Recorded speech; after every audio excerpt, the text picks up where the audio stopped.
Hello good morning students. आइए आज हम आपको वाणिज्य गणित के अंतर्गत ब्याज के विषय में पढ़ाएंगे। ब्याज दो प्रकार से कैलकुलेट किया जाता है। नंबर 1 साधारण ब्याज, नंबर 2 चक्रवृद्धि ब्याज। साधारण ब्याज बराबर होता है काल मूल दर गुणा कर उसे भाग सैकड़ा दीजिए, यही ब्याज कहीजिए। चक्रवृद्धि ब्याज बराबर होता है मिश्र धन माइनस मूलधन। अब मिश्र धन को किस तरीके से निकालते हैं, उसके लिए फॉर्मूला होता है मिश्र धन बराबर मूलधन 1 प्लस दर बटे 100 की घात समय। इसको हम इस तरीके से लिख सकते हैं ए बराबर पी 1 प्लस आर बटे 100 की घात एन। तो बिना देर किए हुए आइए हम आपको एक उदाहरण की सहायता से चक्रवृद्धि मिश्र धन का मान निकाल कर दिखाते हैं।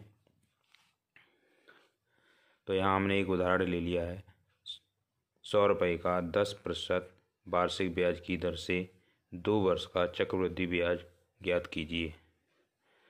तो यहाँ मूलधन बराबर 100 रुपये, दर बराबर 10%, समय बराबर 2 वर्ष, चक्रवृद्धि मिश्र धन बराबर मूलधन 1 प्लस दर बटे 100 की घात समय, यानी ए बराबर पी 1 प्लस आर बटे 100 की घात एन। ए बराबर पी बराबर यहाँ पर है 100 1 प्लस आर बराबर 10 बटे 100 घात एन 2 वर्ष। ए बराबर 100, एक जीरो से एक जीरो यहाँ काट देंगे 1 प्लस 1/10 पावर 2। इसको सॉल्व कर लेंगे 100 10 एकम 10 और 1 11 बटे 10 की घात 2। ए बराबर 100, इसका गुणा कर देंगे 2 बार 11 बटे 10 गुणा 11 बटे 10, तो ये हो जाएगा ए बराबर 100, 11 का 11 में करेंगे तो 121, 10 का 10 में करेंगे तो 100 से 100 कट जाएगा। ए बराबर 121 रुपये। ये चक्रवृद्धि मिश्र धन निकल करके आया है। तो हमें निकालना है चक्रवृद्धि ब्याज बराबर होता है मिश्र धन माइनस मूलधन। मिश्र धन आ गया है 121 रुपये, मूलधन है 100 रुपये, तो 21 रुपया इसका चक्रवृद्धि ब्याज निकल करके आ गया है। चक्रवृद्धि ब्याज के एक और महत्वपूर्ण टॉपिक पर चर्चा करना चाहते हैं। यदि ब्याज छमाही देय हो तो समय में 2 का गुणा और दर में 2 का भाग करके छमाही ब्याज दर ज्ञात कर लेते हैं। और दूसरा है यदि ब्याज तिमाही देय हो तो समय में 4 का गुणा और दर में 4 का भाग करके उसे तिमाही ब्याज दर ज्ञात कर लेते हैं। आइए इसको हम एक उदाहरण की सहायता से समझते हैं। 2000 रुपये का 10% वार्षिक ब्याज की दर से 1 वर्ष का मिश्र धन ज्ञात कीजिए। यदि ब्याज अर्धवार्षिक देय हो तो यहाँ मूलधन दिया गया है 2000 रुपये, वार्षिक ब्याज की दर यहाँ दी गई है 10%। जब अर्धवार्षिक देय हुए तो हम दर में 2 का भाग करेंगे तो 10 बटे 2 बराबर 5%। ये ब्याज की दर हो गई है। और समय दिया गया है 1 वर्ष, तो इसे हम 2 का गुणा करेंगे तो ये 2 वर्ष हो जाएगा। तो अब हम सूत्र का प्रयोग करेंगे ए बराबर पी 1 प्लस आर बटे 100 की घात एन। पी का मान यहाँ पर 2000 दिया गया है, 1 प्लस आर का मान है 5 बटे 100 घात एन बराबर है 2 वर्ष।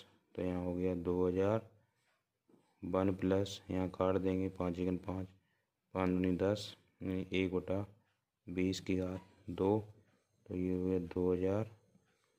20 सेकंड 20 और 1 21/20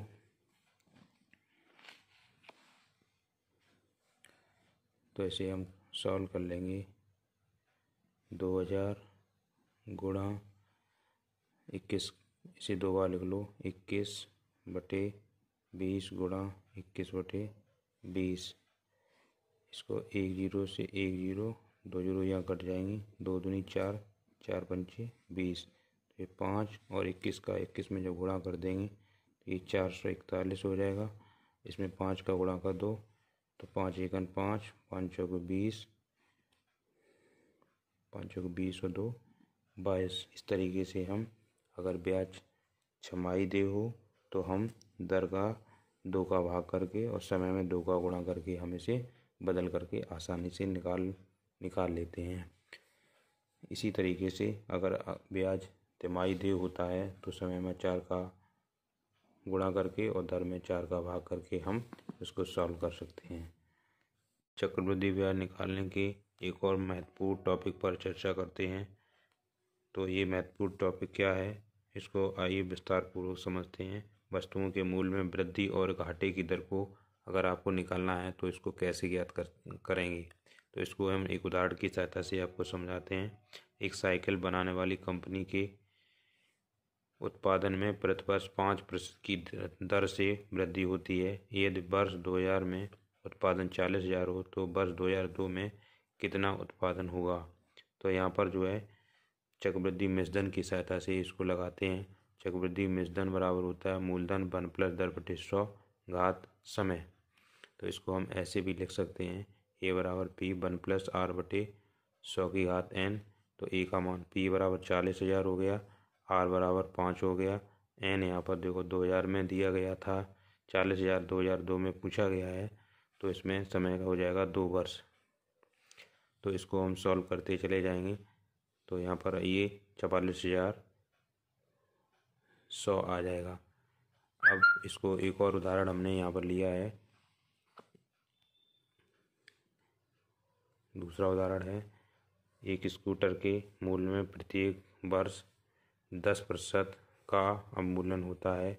यदि स्कूटर का वर्तमान मूल्य 25,000 हो तो 3 वर्ष बाद इसका कितना मूल्य हो जाएगा। तो यहाँ पर देखिए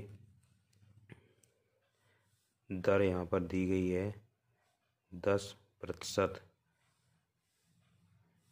मूल्य दिया गया है 25,000 रुपये। 3 वर्ष के बाद समय 3 वर्ष, यानी अभी इसकी जो दर 10% की दर से अवमूल्यन हो रहा है। वर्तमान मूल्य 25,000 दिया गया है, तो ये पूछा गया है कि 3 वर्ष के बाद में उसका कितना मूल्य हो जाएगा, यानी अवमूल्यन हो रहा है।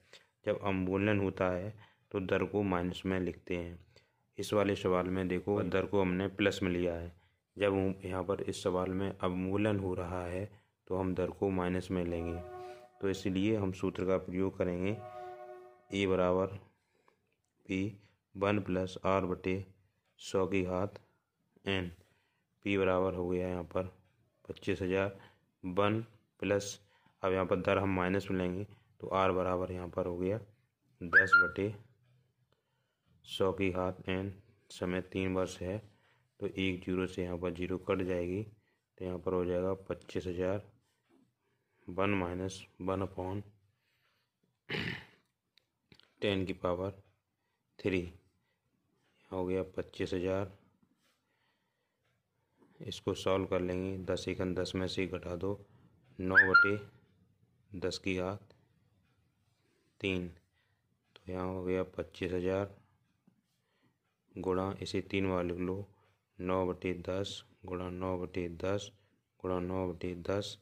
तो 1 2 3 0 से 1 2 3 0 हमने काट दी, तो 25 गुणा 9 गुणा 9 गुणा 9।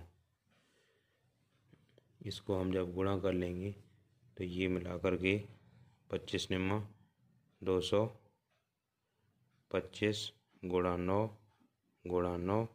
अब इसमें गुणा कर दो, 9 गुना 45, 9 दूनी 18 4 22, 9 दूनी 18 और 2 20 और इसमें 9 का गुणा कर दो तो ये हो जाएगा 9 गुना 45, 9 दूनी 18 4 22, 9 0 0 यहाँ पर 2 हासिल हो गई और 9 दूनी 18 तो 18,225 रुपये हो जाएगा। इस तरीके से हम किसी भी वस्तुओं के मूल्य में वृद्धि एवं घाटे की दर को याद कर सकते हैं। अगर वस्तु में वृद्धि होती है तो दर को हम प्लस में लेते हैं और अगर आपको वहाँ पर अवमूल्यन हो रहा है या उसके मूल्य में कमी हो रही है तो यहाँ पर हम माइनस में लेकर के चलते हैं। इस तरीके से हम वृद्धि और घाटे को निकाल सकते हैं। हमारा वीडियो आपको पसंद आए तो हमारे चैनल को सब्सक्राइब करना, शेयर करना। Thank you.